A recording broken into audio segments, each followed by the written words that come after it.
Shalom, salam damai. Kita sambung dengan Kitab Kejadian bab 21 dengan judul perikop Ishak lahir. Tuhan memperhatikan Sarah seperti yang difirmankannya, dan Tuhan melakukan kepada Sarah seperti yang dijanjikannya. Maka mengandunglah Sarah, lalu ia melahirkan seorang anak laki-laki bagi Abraham dalam masa tuanya, pada waktu yang telah ditetapkan sesuai dengan firman Allah kepadanya. Abraham menamai anaknya yang baru lahir itu Ishak, yang dilahirkan Sarah baginya. Kemudian Abraham menyunat Ishak anaknya itu ketika berumur 8 hari, seperti yang diperintahkan Allah kepadanya. Adapun Abraham berumur 100 tahun ketika Ishak anaknya lahir baginya. Berkatalah Sarah, Allah telah membuat aku tertawa. Setiap orang yang mendengarnya akan tertawa karena aku. Lagi katanya, siapakah tadinya yang dapat mengatakan kepada Abraham, Sarah menyusui anak? Namun aku telah melahirkan seorang anak laki-laki baginya pada masa tuanya. Demikianlah sabda Tuhan. Janji Tuhan terpenuhi. Tuhan menjanjikan keturunan bagi Abraham dari istrinya yang utama, yaitu Sarah.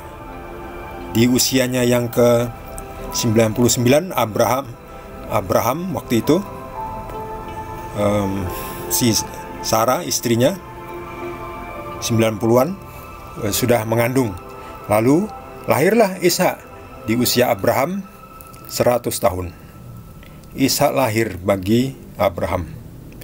Akhirnya Sarah yang dikatakan mandul itu akhirnya sekarang bisa tertawa. Allah telah membuat aku tertawa. Setiap orang yang mendengarnya akan tertawa karena aku.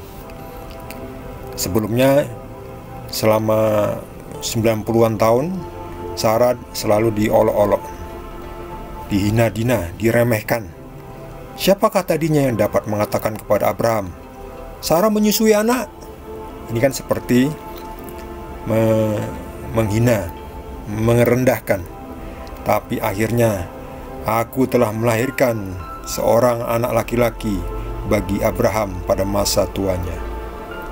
Janji Tuhan tergenapi. Ishak, anak perjanjian, akhirnya lahir. Jadi anak perjanjian itu bukan Ismail, tetapi Ishak. Ismail itu anak dari hambanya, dari budaknya. Itu bukan anak perjanjian. Memang anaknya Abraham, tetapi bukan anak perjanjian dengan Tuhan. Anak perjanjian dengan Tuhan adalah Ishak, yang dilahirkan dari Sarah, istrinya yang utama. Melalui Ishak, Allah akan melanjutkan perjanjiannya dengan Abraham. Selama 25 tahun berlalu sebelum Allah menggenapi janjinya kepada Abraham.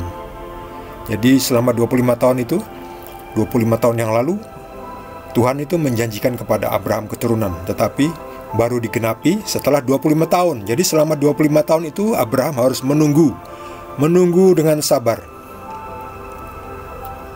Tuhan adalah baik bagi orang yang berharap kepadanya. Pada saatnya sendiri, Dia menggenapi janji-janjinya. Jadi, kita pun harus seperti Abraham, setia.